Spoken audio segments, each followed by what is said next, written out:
perlu untuk kita sampaikan ke publik, ya. Jadi ternyata sesudah dicek surat dari PPATK kepada Kementerian Keuangan dari 2007 hingga 2023 mencapai 266 surat. Nah, saya ingin tegaskan ya, 266 surat PPATK ini sebetulnya 185 adalah permintaan dari kami. Jadi artinya kami yang meminta PPATK untuk menyampaikan informasi biasanya menyangkut suatu data dari ASN di bawah Kementerian Keuangan. Karena kami bertugas untuk mengawasi, membimbing, dan terus ada 964 pegawai yang diidentifikasikan. Ini ya lebih dari 2007 hingga 2023. Supaya tidak kemudian seolah-olah kalau kita bilang rata-ratanya mungkin 60-an dari jumlah karyawan di Kementerian Keuangan itu pernah mencapai 80.000, sekarang ini 74.000. Jadi 964 itu akumulasi jumlah pegawai yang diidentifikasi oleh kami, Kementerian Keuangan, Inspektorat Jenderal, atau yang diidentifikasi oleh PPATK. Dari surat-surat tersebut, kita telah melakukan tindak lanjut, semuanya. Jadi kalau kemarin Pak Mahfud memberikan impresi seolah-olah tidak ada tindak lanjut, kami ingin meluruskan sore hari ini. Seluruh surat yang dari PPATK yang dikirim ke kami, baik itu adalah permintaan dari kami 185 atau yang merupakan inisiatif PPATK 81, semuanya ditindaklanjuti. 86 surat kami memberikan tindak lanjut dengan melakukan beberapa pengumpulan bukti-bukti tambahan. Ini istilahnya full bucket, pengumpulan bahan keterangan. Artinya itu informasi belum memadai dan kita terus menambah informasi melalui tindakan dari Irjen menambah dan mengumpulkan bahan-bahan keterangan. Kita telah menindaklanjuti audit investigasi sebanyak 126 kasus dan rekomendasi hukuman disiplin diberikan kepada 352 pegawai. Nah, kalau hubungan disiplin ini kami mengacu pada Undang-Undang ASN dan PP mengenai ASN, yaitu PP nomor 94 tahun 2021 tentang disiplin ASN. Ada surat dari PPATK yang memang tidak bisa ditindaklanjuti karena pegawainya sudah pensiun atau memang tidak ditemukan informasi lebih lanjut atau ternyata informasi itu menyangkut pegawai yang bukan dari Kementerian Keuangan. Dan ada 16 kasus yang kami melimpahkan ke APH. Nanti Pak Mahfud akan menyampaikan, karena Kementerian Keuangan adalah benaran negara, kami bukan aparat penegak hukum. Jadi dalam hal ini kalau ada suatu kasus yang menyangkut tindakan hukum, apakah itu kriminal, itulah yang kemudian kita sampaikan kepada APH, apakah itu KPK, apakah kejaksaan, atau kepolisian. Kita bekerja sama dengan ketiga aparat penegak hukum itu untuk menindaklanjuti dalam rangka penegakan hukum. Saya sangat senang sekali seperti yang saya sampaikan kemarin di Solo, bahwa berita mengenai pertama transaksi 300 triliun dan juga keinginan Pak Mahfud untuk meyakinkan bahwa Kementerian Keuangan di bawah kepemimpinan saya untuk melakukan tindakan yang konsisten. Saya sangat senang mendapatkan dukungan dari Pak Mahfud. Dan kami berdua ini selain kemarin ada di tim BLBI yang kita terus akan menjalankan ya Pak ya sampai akhir tahun ini. Saya juga akan senang kalau di dalam kasus ini saya mendapatkan dukungan dan juga terus menerus dorongan dari Pak Mahfud maupun instansi lain, PPATK, APH, di dalam menjalankan tugas untuk membersihkan Kementerian Keuangan. Tidak ada yang tidak, dalam hal ini tidak ada yang tidak akan kita buka. Jadi kita akan terus membuka, dan semakin dalam hal ini seperti pegawai negeri di Kementerian Keuangan, walaupun sudah mendapatkan hukuman disiplin seperti pemberhentian, kami tentu akan terus mengikuti kasusnya. Dan kalau masih ada data yang berasal dari kami Kementerian Keuangan untuk membantu aparat hukum menjalankan langkah-langkah tindakan penegakan hukum, kami juga akan terus bekerja sama. Sehingga apa yang terjadi dengan saudara RAT maupun saudara ED itu, atau saudara lain yang disebutkan sebagai sirkus, monggo saya akan terus mendukung langkah-langkah dari penegakan hukum yang dilakukan oleh instansi aparat penegak hukum. Itu yang saya ingin sampaikan. Yang kedua, kalau ada yang bertanya mengenai kewenangan Kementerian Keuangan di dalam menangani pegawai negeri, saya sampaikan tadi, kami melaksanakan tugas berdasarkan Undang-Undang ASN nomor 5 tahun 2014 dan PP nomor 94 tahun 2021 tentang disiplin pegawai negeri sipil. Di sini hukuman-hukuman yang kita lakukan mengacu kepada undang-undang dan PP tersebut. Saya sampaikan kepada Presiden, kepada Pak Mahfud, kalau kita tidak puas, ada orang yang menurut saya hukumannya harusnya lebih berat. Namun hukuman terberat yang ada di dalam PP tersebut adalah 1. Penurunan jabatan setingkat lebih rendah selama 12 bulan. Itu kami akan lakukan semuanya. 2. Pembebasan dari jabatan menjadi jabatan pelaksana selama 12 bulan. 3. Pemberhentian dengan hormat tidak atas permintaan sendiri sebagai PNS. Itu hukuman yang terberat yang ada di dalam PP 94 2021.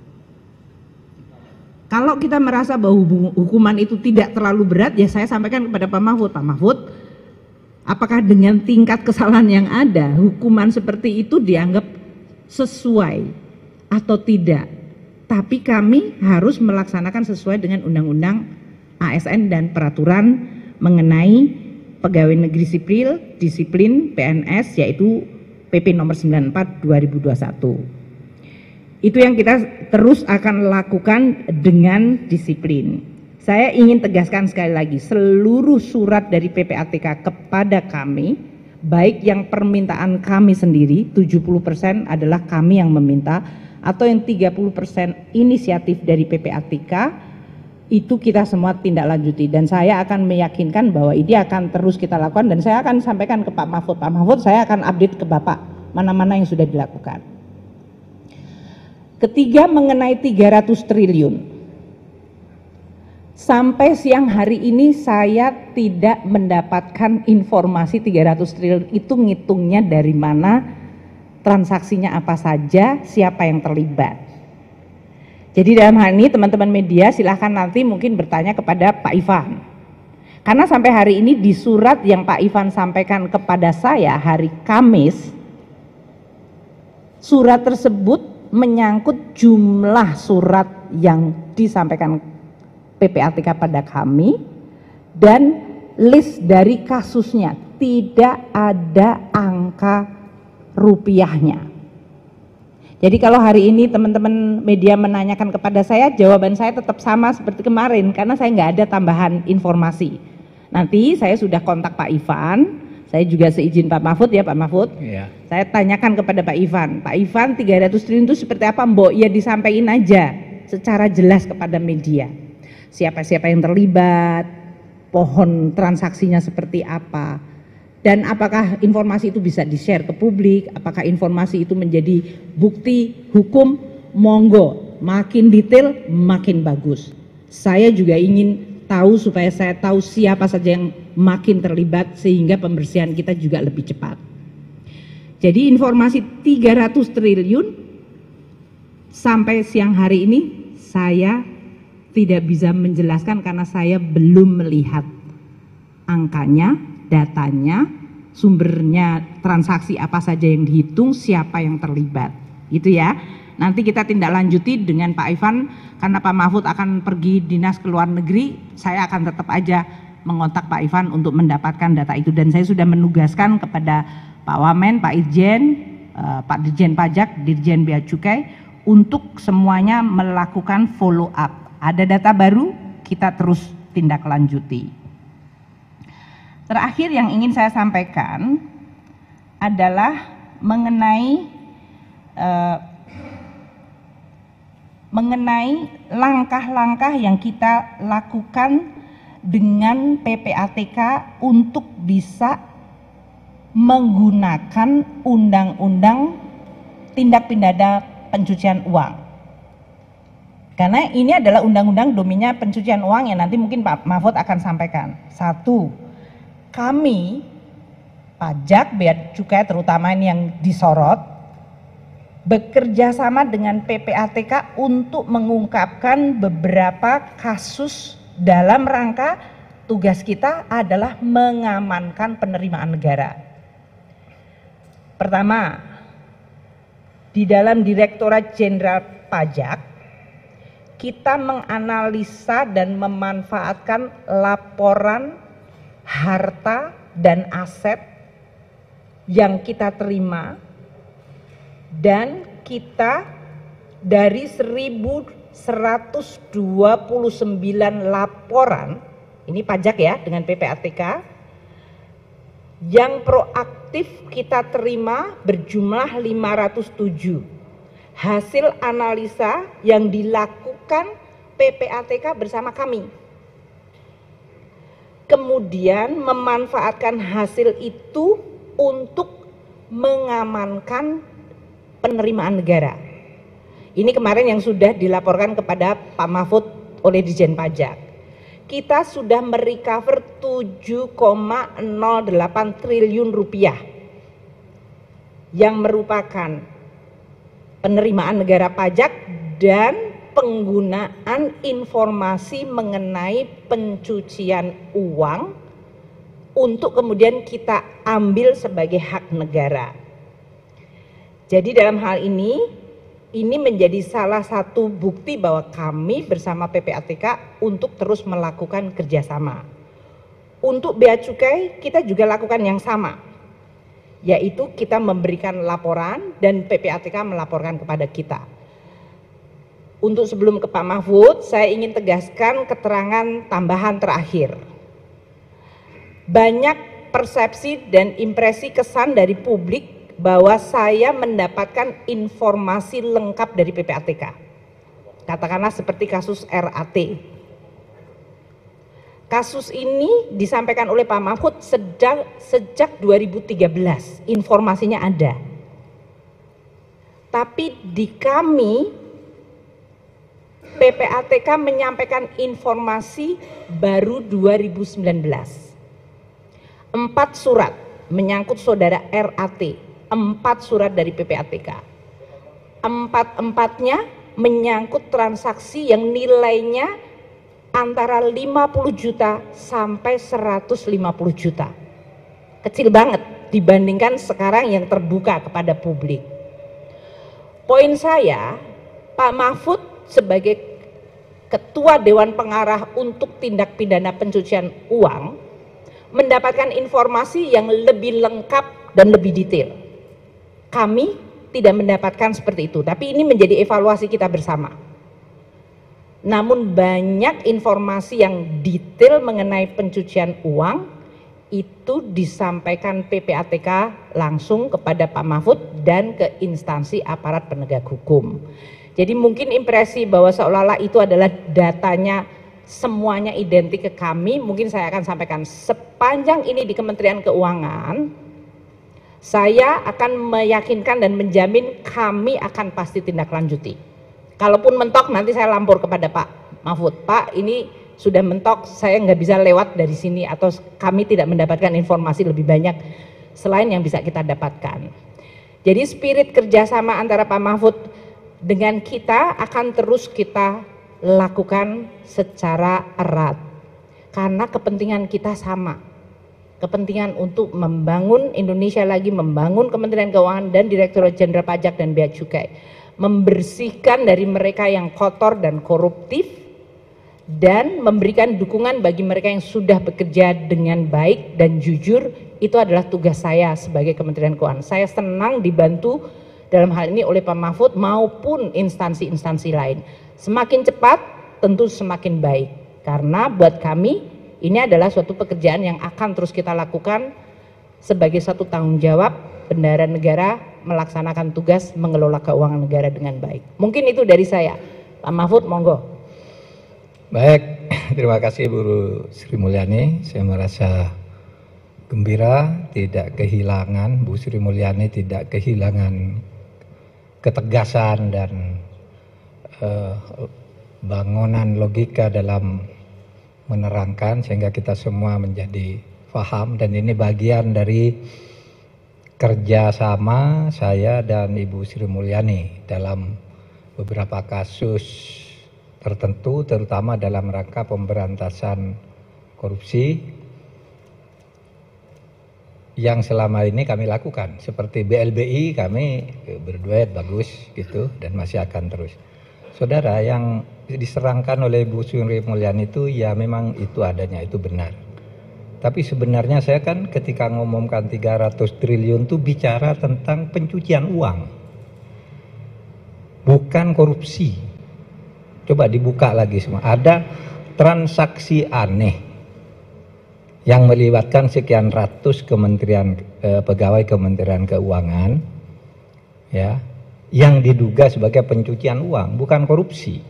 Karena korupsi itu mekanismenya sini sudah jalan. Apa pencucian uang itu? Saya beri contoh lah pencucian uang itu, yang gampang gitu, yang sekarang sedang diperiksa.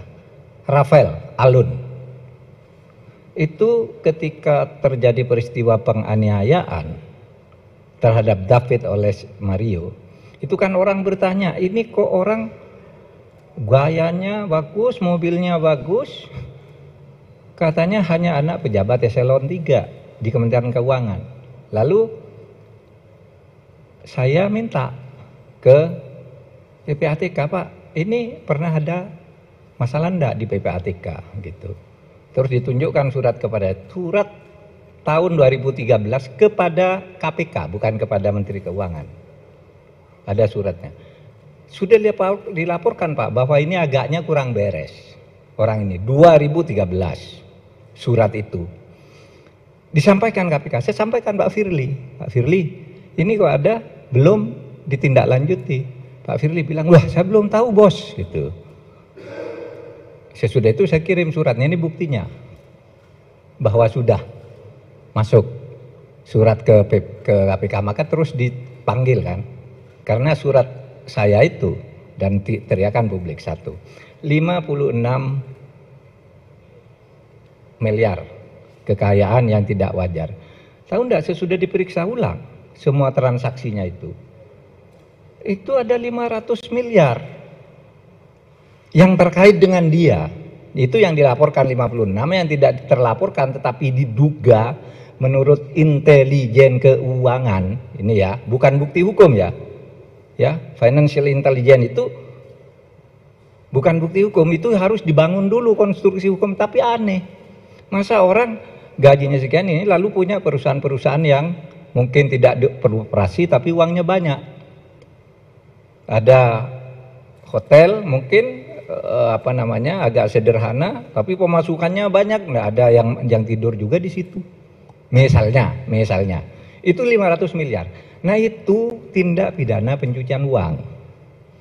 Dan sesudah dihitung, saya coba hitung lagi, cari lagi gitu. Kok masa seorang Rafael dapat 500? Muncullah angka yang 300 itu sebagai potensi. Ya. Nanti hitung-hitungannya tentu akan dipresentasikan kepada aparat penegak hukum dan mengundang Ibu Sri Mulyani. Akan. Karena begini, kemarin tuh kami ngambil sampel 7 dari sekian ratus yang disampaikan itu, sampel 7 yang agak menonjol lah namanya, itu aja sudah 60 triliun. Hitungan intelijennya, maaf. Papua itu kan sudah lama saya bilang, itu banyak korupsinya tapi temuannya baru intelijen. Nggak berani ditindak. Terus ayo kita ketemu juga akhirnya bisa diambil. Yang Papua itu. Itu kan banyak pencucian uangnya juga. Gitu. Nah, yang saya katakan itu ingin menegakkan undang-undang tindak pidana pencucian uang. Yang itu bukan hanya di sini yang ada, menurut saya di berbagai institusi itu hampir setiap proyek itu ada pencucian uangnya. Saya mungkin dapat uang jasa taruhlah gratifikasi mungkin kecil-kecilan sehingga bisa dianggap wajar, itu tidak perlu ini gitu.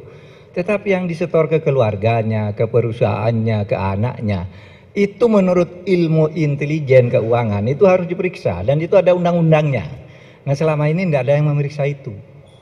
Selalu kalau kita rapat KNKT itu masalahnya Pak, tunjukkan dulu korupsi asalnya, pidana asalnya yaitu korupsi baru. Tapi sesudah ketemu korupsinya tindak pidananya tidak dilanjutkan tuh, gitu. Dan sekali lagi ini urusan APH nih, aparat penegak hukum, pengadilan, polisi, jaksa, KPK. Itu nanti ke sana arahnya. Dan saya ingatkan dari sini bahwa di kementerian lain kita juga punya data yang banyak tentang ini.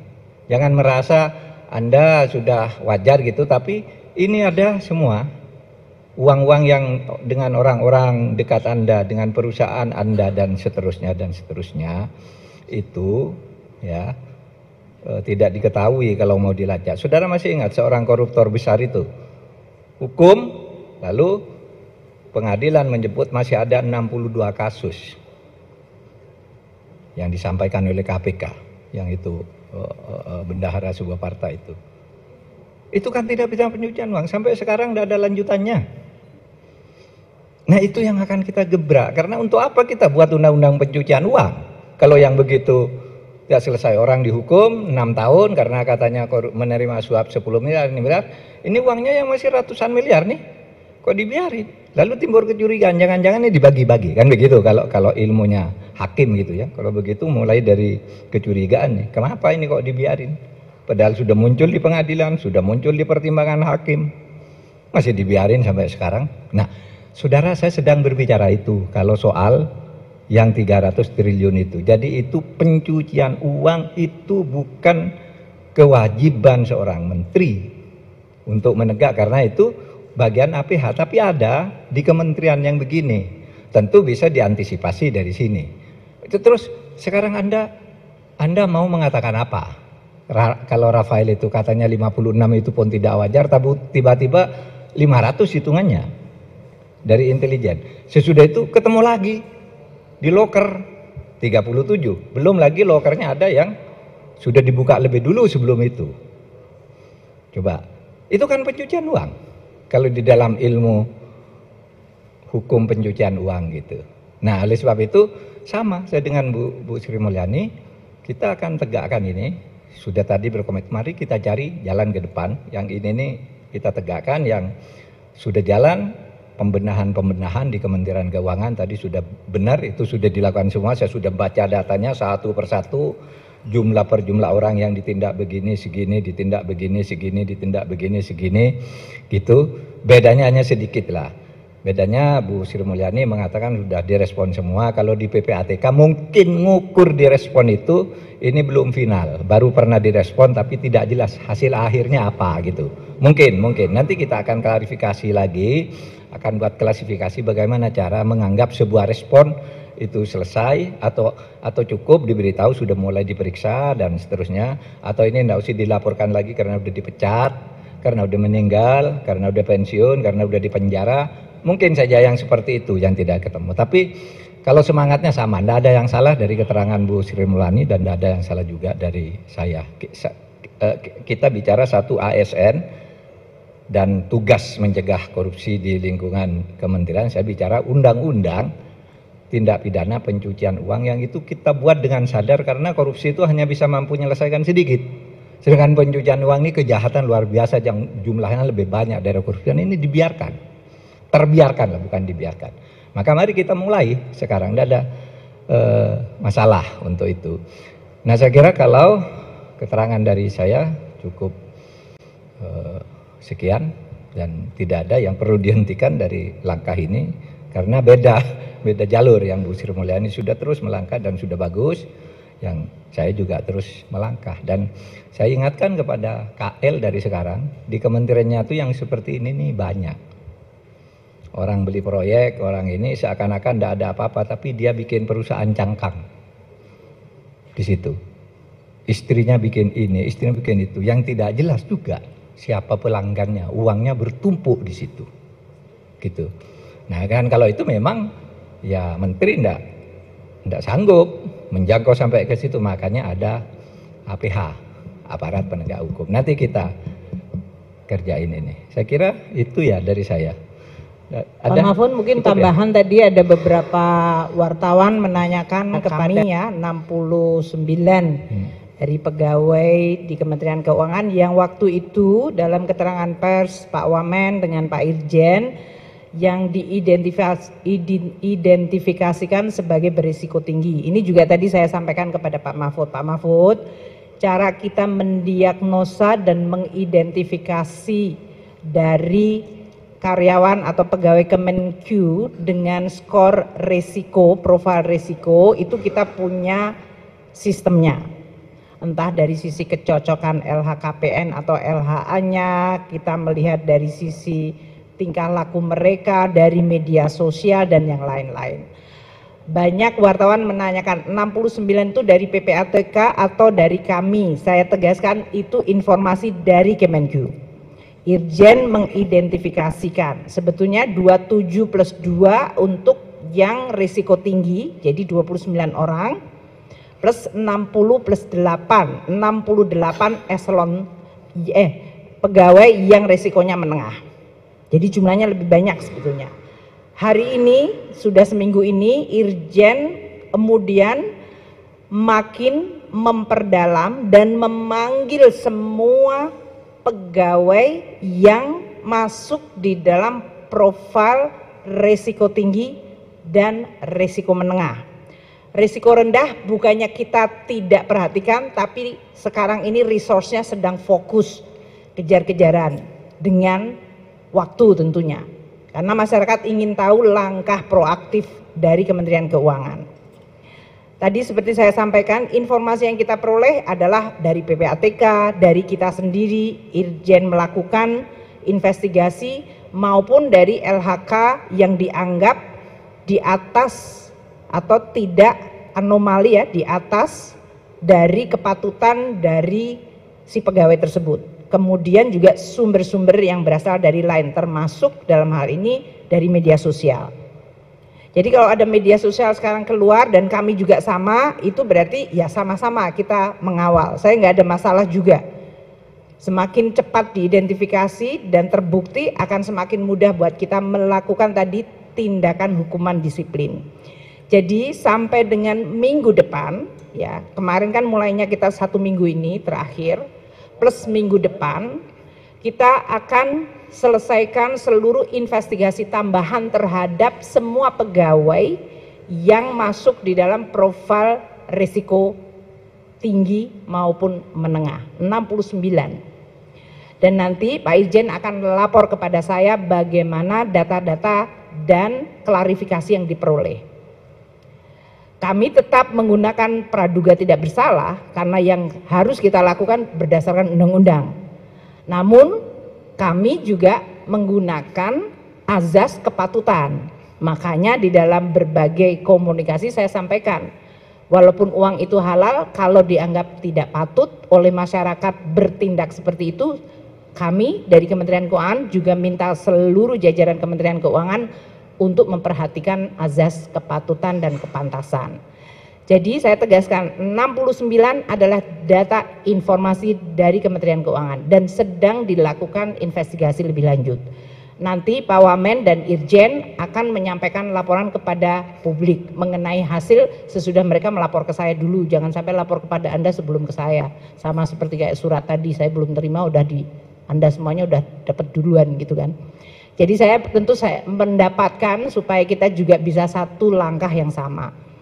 Poinnya adalah seperti Pak Mahfud tadi sampaikan, saya berterima kasih kepada seluruh pihak, media, para netizen, semua pegiat, aparat penegak hukum, Pak Mahfud, PPATK, yang ikut membantu untuk membersihkan Kementerian Keuangan. Karena saya tahu ini adalah kepentingan seluruh bangsa dan negara. Jadi komitmen kita untuk membersihkan akan terus kita perkuat, dan sebagai transparansi akuntabilitas saya akan sampaikan keterangannya kepada media setiap kali ada perkembangan. Untuk langkah-langkah hukum yang dilakukan APH kami mendukung 100%. Kami akan terus mendukung dan mensinkronkan dengan apa-apa yang dilakukan dalam langkah penegakan hukum. Mungkin itu yang bisa saya sampaikan. Terima kasih kepada teman-teman media. Assalamualaikum warahmatullahi wabarakatuh.